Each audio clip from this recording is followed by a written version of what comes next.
Hi everyone, here is the professional poker player with the accent. I am in Vegas ready to play another poker session that's going to get more and more interesting. I'm at the Bellagio playing 2-5 and in the first hand I'm dealt King Jack of Diamonds. A player opens 215 and here I can either raise or simply call, which is what I ultimately do. Another player in the small blind also calls and we are down to 3 players to the flop. The flop comes King, 8 and a 9 with 2 spades. The player makes a continuation bet of 25 and both I and the other player call. The tour is the Jack of Clubs. My opponent checks and I bet $90 with the 2 pair I hit on that turn. One player falls but the other calls. Here is very likely that the player who is the pre-flop aggressor has a king like ace-king or king-queen, which I need to extract value from. If he has those hands, he has to check that turn because it's a dangerous board. The river is another king, in this case of clubs, which gives me a full house. Here I'm hoping him to have the other king, so he will call me. I go in for $280, but unfortunately he falls, which obviously means he didn't have ace-king or king-queen. Next hand, I'm dealt ace-8 of clubs in the first position to axe, meaning in UTG, and I decide to bet it for $15. Only the big blind calls and we go heads up to the flop.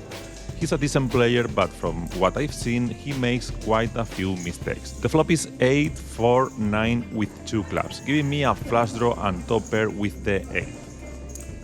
I bet $20 and he raises to 60. I decide to just call since I don't need to raise with my top pair. The turn is the 7 of clubs, giving me a flush with the nuts, the best flush possible. He bets again, this time 110, and I only call so that if he was bluffing, he would continue his bluff on the river. Besides, I don't want to scare him off if I raise. I take my time calling, so he thinks I'm hesitating. The rear is the Jack of Diamonds. My opponent goes all in for $270 and I obviously snap call and win the hand with the nut flush. He says he had a straight. If so, it's a straight to a single card, the 6, on a board with a completed flush. And I don't know what hand he expected me to call with. If I had, for example, an overpair, I would have folded for sure. Maybe with the straight, he should have bet smaller on the river. In any case, we take the pot and on to the next round. I'm dealt now King Jack of Hearts in UTG and bet $15. 2 opponents call. The flop is King 7-5 with 2 clubs. I bet $25 into a $45 spot and one player falls while the other calls. The tour is the Deuce of Diamonds, which also opens a diamond flush draw. I bet $70 and my opponent wants to continue and calls. The last card, the river, is a 5 of hearts. I decide to check to see if he bluffs if he misses his potential draws. No club or diamond flush draws have been completed and straight draws with 6-8 or gutshots like 8-9 have also missed. I also check because actually I don't have any more value with my king with a jack kicker, as I could still lose to, for example, king-queen. I dub the villain has ace-king as he would have re-raised me pre-flop. My opponent finally checks, I saw my hand and he maxed his, so I win. In this hand I'm dealt 9-9 pocket nines and I'm going to play it against a player who's known as a maniac. That is a player who usually plays every hand aggressively and bluffs a lot. This player limps from under the gun and I make an initial bet of $25 from position number 1.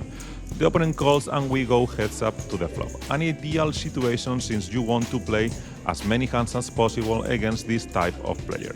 And if it's heads up, even better. The flop is 8-7 deuce, rainbow. The player checks and I make a continuation bet of 25.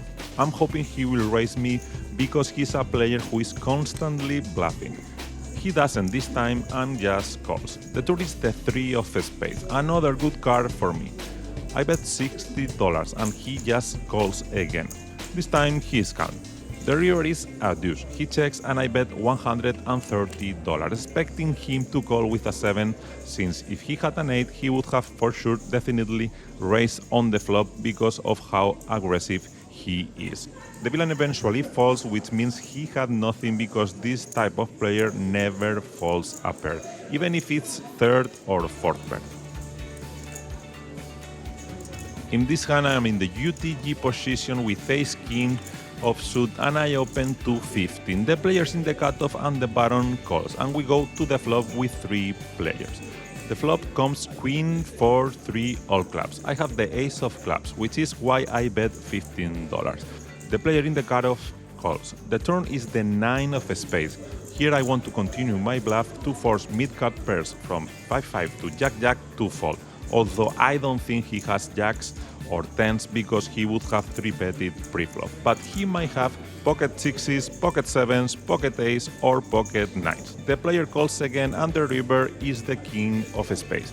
Even though there is a possible flush on the board, I doubt my opponent has it, so I make a $60 value bet hoping he will call me with a queen he might have. I think this is a good sizing since with 3 clubs on the board and a king, to get called by a queen is very difficult. My opponent does so, calls, and I win this hand.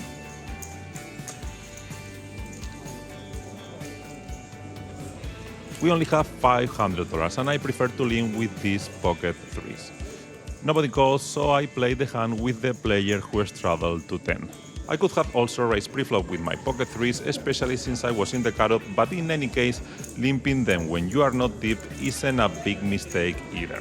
The flop comes 3, 6, 8 with 2 diamonds, and my opponent bets 15. I hit a set, so I raise to 75, and the player calls. He could have many draws here, so if a diamond doesn't show up on the turn, I should bet very big.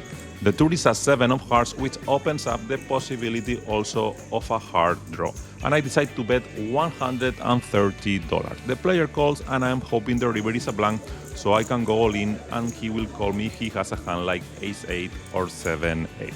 The river is terrible, the worst card in the deck, the 4 of diamonds that completes the diamond draws and makes a 1-card straight. My opponent checks and I have to check back because I have no more value with my set. He shows 6-3 for 2 pair and I win with my set. What a pity, what a shame about that river, because if it had been a different card, I'm sure he would have called my all-in. In this hand I'm in the small blind and it only cost me $3 more to see the flop. So after seeing several limpers, I decide to play this spot. The flop is 4 king deuce rainbow with a heart. I hit top pair, but I decide to check since I have a weak kicker and I hope to extract value from it on future streets. Everyone checks and the turn is a 5 of hearts, a good card that keeps my top pair and also opens up a hard draw. I decide to value bet my king to $20 and 2 players call. The river gives me a flush, it's the 9 of hearts. Here the pot is $80 and I decide to overbet $100. I can't bet much more bigger because the pot is small. I bet that black chip of $100 and a player calls. I win even though he also had a flush, the 3rd possible flush with the queen. The session is over, but I'll see you in the next video with more poker. Subscribe to watch it and leave a comment on this video. I read them all. Bye bye.